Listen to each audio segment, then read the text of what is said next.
तुलसी पत्र की सच्ची कहानी। प्रिय दर्शकों, एक दिन नारद मुनि नारायण नारायण का जाप करते हुए वैकुंठ लोक में आते हैं। नारद मुनि को देख श्री हरि विष्णु और माता लक्ष्मी उनका मुस्कुराते हुए बोले, हे वत्स, आज किस प्रयोजन से वैकुंठ में आना हुए। तब देवर्षि नारद श्री हरि और माता लक्ष्मी को प्रणाम करते हुए बोले, हे प्रभु, मेरे मन में एक शंका है, कृपया मेरा मार्गदर्शन करें। तब श्री हरि बोले, हे नारद, तुम्हारे संशय का निवारण करके हमें प्रसन्नता होगी। तब नारद मुनि कहते हैं, हे प्रभु, जब कोई मनुष्य मृत्यु के बाद तुलसी पत्र का जल अपने मुख में पाता है तथा रोज तुलसी में जल देने से क्या होता है, उस मनुष्य कौन से फल की प्राप्ति होती है। श्री हरि कहते हैं, हे नारद, तुमने जो प्रश्न पूछा है वह समस्त मानव जाति के कल्याण हेतु अत्यंत उपयुक्त है। जो भी मनुष्य तुलसी पत्र का जल पाता है वह सौभाग्यशाली होता है। उस व्यक्ति के सारे पाप भी माफ हो जाते हैं और उसे मुक्ति मिल जाती है। मित्रों, आगे श्री हरि कहते हैं, हे मुने, तुलसी पत्र के संबंधी मैं आपको एक पवित्र कथा सुनाता हूँ, आप इसे ध्यान से सुने। तब देवर्षि नारद कहते हैं, हे प्रभु, मैं इस कथा को पूरे ध्यान से सुनूंगा और लोक कल्याण हेतु इस कथा का प्रसार भी करूंगा। प्रिय दर्शकों, कथा आरंभ करते हुए श्री हरि कहते हैं, हे नारद, गंगा तट के किनारे एक भी परिवार रहता था जिसमें 7 भाई अपनी बहन के साथ रहते थे। उनके माता पिता किसी बीमारी के कारण गुजर गए। बहन सबसे छोटी थी और वह मेरी बहुत बड़े भक्त थे। वह हर दिन सुबह तुलसी में जल चढ़ाती, नित्य रूप से पूजा पाठ करती थी। वे 7 भाई हर रोज जंगल में जाकर शिकार करते थे और जो भी मिले उसे घर लाकर पकाकर खाया करते थे। उनका यही नित्य काम था और बहन घर के काम करके भाइयों की सेवा करती थी, उनके लिए खाना बनाती थी।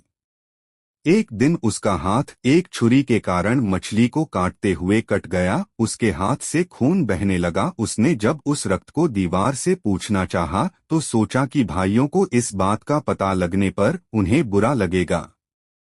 अगर कपड़ों को पूछ लो तो वह भी उनकी नजर से नहीं बच सकता, इसलिए उसने उस रक्त को मछली की सब्जी नहीं मिला दिया। और जब रात को भाइयों ने सब्जी को खा लिया तो वे उंगलियां चाटते ही रह गए। उन्हें खाना बहुत पसंद आया। फिर सबसे बड़े भाई ने बहन से पूछा कि आज खाने में क्या मिलाया है जो इतना स्वादिष्ट बन गया है। तो उसने कुछ भी नहीं बताया, किंतु सारे भाइयों के बार बार आग्रह करने बावजूद भी उसने उन्हें नहीं बताया। फिर अगले दिन खाने का स्वाद पुराने जैसा ही था, इसलिए बड़े भाई ने बहन को कसम दिलाई कि उसने खाने में क्या मिलाया था। तब बहन ने अपने हाथ के रक्त के बारे में उसे बता दिया। प्रिय दर्शकों, श्री हरि कहते हैं, हे नारद, बड़े भाई के कुटिल दिमाग में एक बुरा ख्याल आया कि क्यों न हम अपनी बहन को ही मारकर खा जाएं।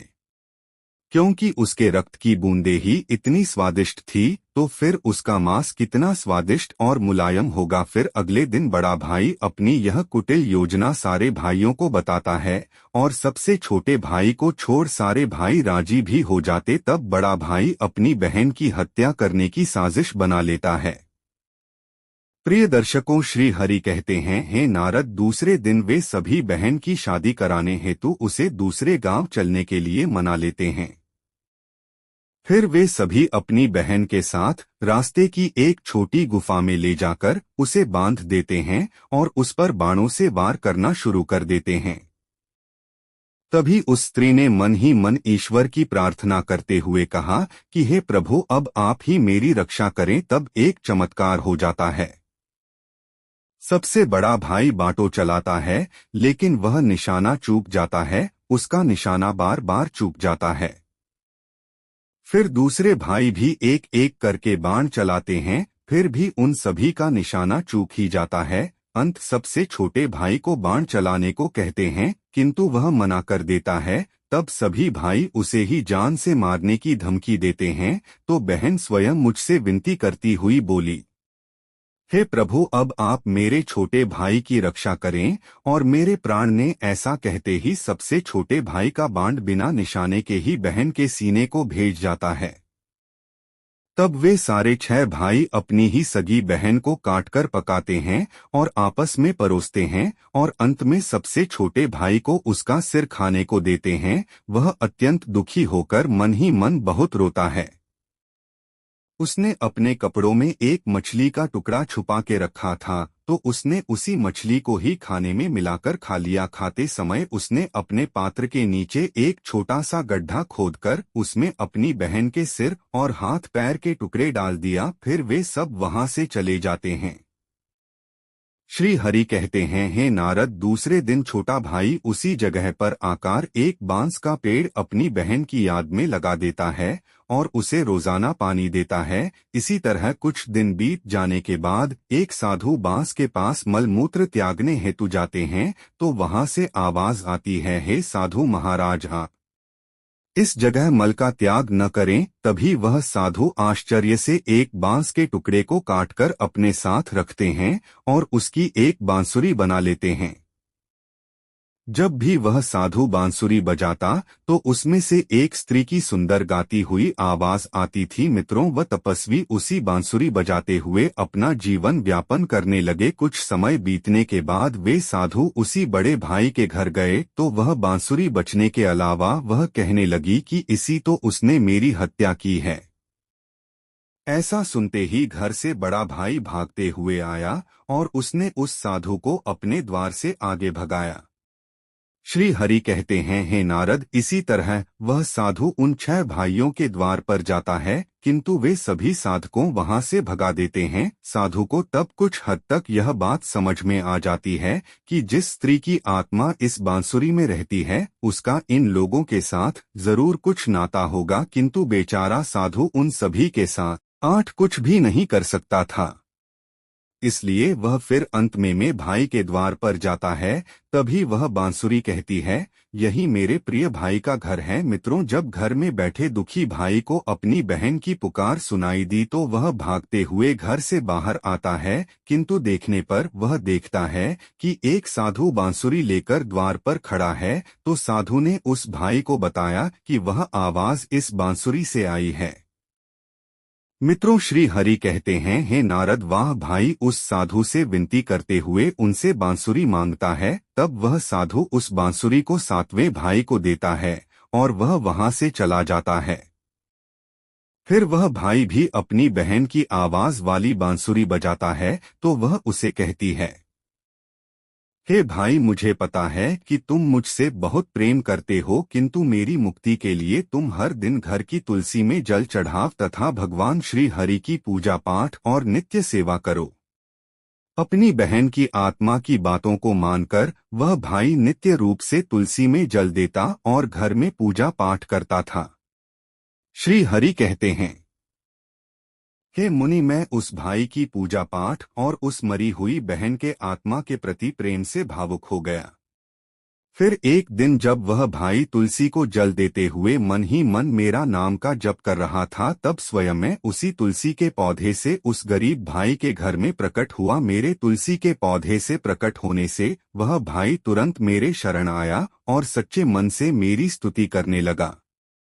प्रिय दर्शकों, श्री हरि कहते हैं, हे नारद, तब मैंने उस भाई को तुलसी पत्र का जल उस बांसुरी में डालने को कहा और उसने मेरे नाम लेते हुए उस बांसुरी में तुलसी पत्र से जल डाला।